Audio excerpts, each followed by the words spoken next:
de magie de début de vidéo, il vous a plu? Les amis, aujourd'hui on va parler d'une théorie. Encore une fois, j'adore ça, ça me passionne. On a commencé par parler des reptiliens, puis on a parlé de l'intelligence artificielle, c'était intéressant, en se disant que éventuellement elles allaient dominer le monde, les petites intelligences artificielles. Puis on a parlé de la zone 51 et des aliens, qui sont peut-être ou peut-être pas là-bas. Je le rappelle, tout ça c'est des théories, y a rien qui prouve que c'est vrai, rien qui prouve que c'est faux. Je préfère désamorcer une fois de plus, voilà, que les gens prennent pas trop ce truc au sérieux, parce que j'ai reçu des mails de gens qui soupçonnaient leur prof d'être un reptilien et qui m'en parlaient en mode hyper sérieux. C'est des théories, attention. Les amis, maintenant on arrête de parler, on arrête les conneries, on rentre dans le cœur du sujet. Ce qui est cool avec cette théorie, c'est qu'elle est très récente. Elle date de 1 mois. Bon, je voulais faire la vidéo avant, mais je pouvais pas parce qu'il n'y avait pas encore tous les éléments, etc. Et j'aurais pas pu raconter le truc bien. Maintenant, je peux, c'est passé. Ça a commencé le 13 mars sur Twitter, lorsqu'un utilisateur comme vous, comme moi, a partagé un message vocal trop bizarre qu'il a reçu sur son téléphone. Peut-être avez-vous suivi cette histoire ou pas, je sais pas. Moi, en tout cas, j'ai suivi grâce à quelqu'un qui m'a mentionné à ce moment-là et qui m'a dit: Lucas, intéresse-toi à ce truc, je suis sûr tu vas kiffer. Il avait juste. Il me connaît bien, il me connaît mieux que ma maman, cet homme, hein. Paul ou Julien, je sais plus ton nom.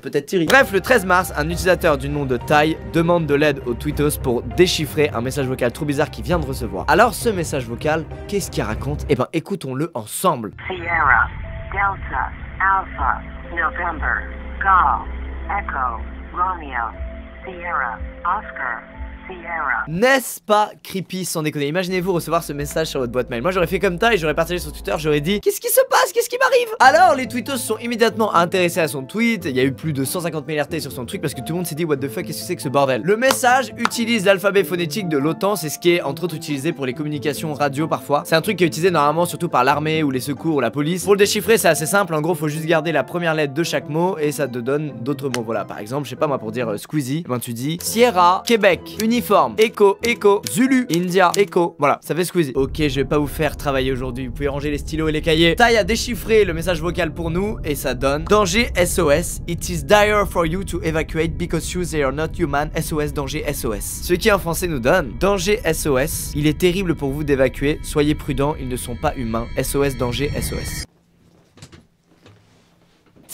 Je change d'opérateur tout de suite. Jusque là on peut se dire: putain c'est un canular, je suis pas le seul à avoir reçu, énormément d'autres gens ont dû le recevoir, ça fait peur, mais voilà, bon, bien joué la blague. Juste là moi je trouverais ça dingue que des gens prennent le temps de mettre au point des blagues de ce genre là qui font vraiment flipper les autres quoi. C'est vraiment pas gentil du tout comme blague, c'est l'inverse d'une blague mon gars. Dans le message, à la fin il y a aussi une série de chiffres.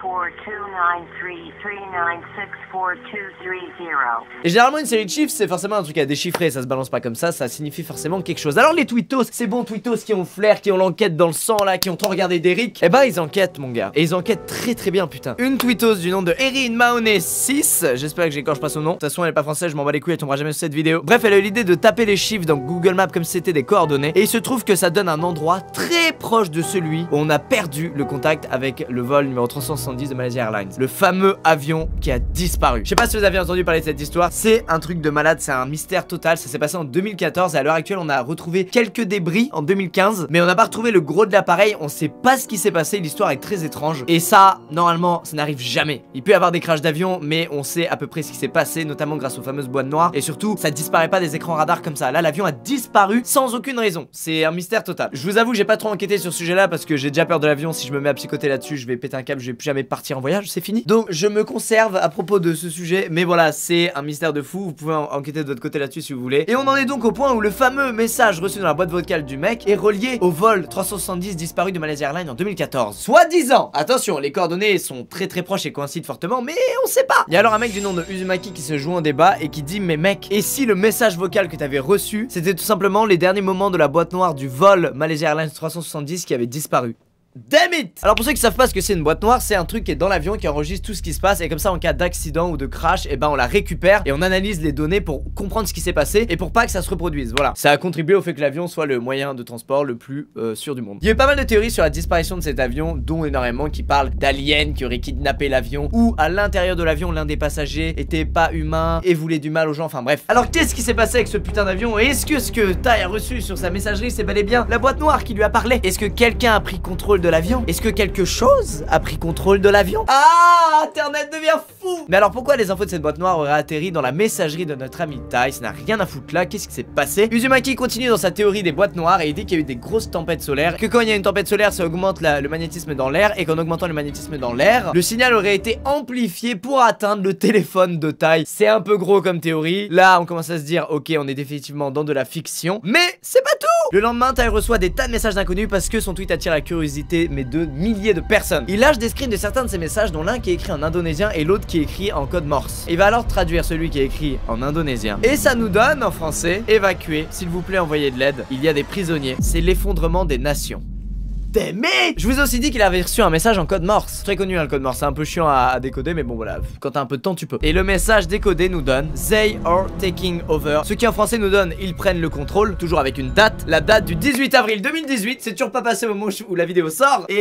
Et là, il y a masse gens qui ont psychoté, qui ont dit ah putain, les aliens arrivent le 18 avril. Ça a spéculé comme ça dans tous les sens. Et Ty, qu'est-ce qu'il a fait? Il a désactivé son compte Twitter. Tout le monde s'est dit putain, le gars il a balancé son gros fake monté de toutes pièces et il se casse comme ça. Vieux conspirationniste de merde. Ce mec là a accepté un appel Skype avec un autre youtubeur dans lequel il a l'air hyper sincère déjà. Et il dit que c'est vraiment pas lui qui a créé ce message vocal. Il a vraiment reçu ça. Il est vraiment allé sur Twitter en disant putain c'est quoi, aidez-moi, je comprends pas. C'est pas du tout un gars qui croit aux théories conspirationnistes de base et ses potes pareil. Et en fait il expliquait qu'avec la proportion que ça a pris, déjà il recevait énormément de messages, dont beaucoup de messages de haine. Du coup on est là avec toutes ces infos. À partir de là, qu'est-ce qu'on fait? Il faut se dire que ce message vocal il a probablement été créé par quelqu'un qui a envoyé ça à Ty. Ty avait quelques milliers de followers, donc c'est judicieux en plus d'envoyer ça à un mec à quelques milliers de followers. Le gars savait que de base ça allait faire un peu de visibilité et que ça pouvait partir en gros buzz, et c'est ce qui s'est passé. Donc a priori on dirait au final un jeu d'énigmes. Et peut-être qu'il y a plein d'autres gens qui ont reçu le message mais qui sont tout simplement pas sur les réseaux sociaux, qui l'ont juste supprimé et qui s'en battaient les couilles. Bref, Ty lui il l'a partagé et malheureusement ça l'a mis sous le projecteur. Vraiment, c'est, je vous ai dit, la vidéo elle a fait plus de 8 millions de vues. Le pauvre, tout ça l'a dépassé. Du coup il avait désactivé son compte Twitter, il était revenu sous un autre nom, mais du coup il avait une photo comme l'autre compte, donc les gens pensaient que c'était un fake et il s'est repris encore plus d'insultes, enfin le pauvre. Tout ça pour vous mettre en garde sur ce que vous partagez sur les réseaux sociaux. Ça peut vous mener comme Ty à de très gros problèmes. Même un message vocal bizarre comme ça on se doute pas, mais ça peut vraiment vous amener à de la haine, à recevoir de la haine, et c'est putain c'est triste. Moi ce que j'en pense, je pense que tout ça c'est un gros jeu orchestré par des petits malins, mais très malins, parce que le jeu va encore plus loin. Les gens continuent à trouver des trucs, à déchiffrer des choses, et je trouve ça beau. Voilà, ça fait passer le temps aux gens, ça les rassemble. Donc c'était pas mal intentionné, mais c'était maladroit vis-à-vis de Ty qui s'en est pris plein la gueule. Après certaines personnes pensent qu'il s'agit vraiment d'un avertissement, qu'il y a vraiment eu une histoire d'alien dans le vol 370 de Malaysia Airlines, que Ty n'aurait jamais dû recevoir ça sur sa messagerie vocale, que c'est un truc qui est confidentiel. Alors croyez ce que vous voulez dans l'histoire. Moi j'avoue, je pense que c'est juste un jeu que des gens ont mis au point, et je trouve ça tout aussi génial. À vous de vous faire votre avis sur cette histoire, mais voilà, je voulais vous en parler parce que j'ai suivi le truc et je trouvais ça génial quand tout le monde cherche des preuves à déchiffrer les trucs, tout le monde se rassemble autour de quelque chose, et je sais pas, ça m'a vraiment fait plaisir de voir ça. Ou alors les aliens arrivent le 18 avril prochain pour nous exploser la gueule.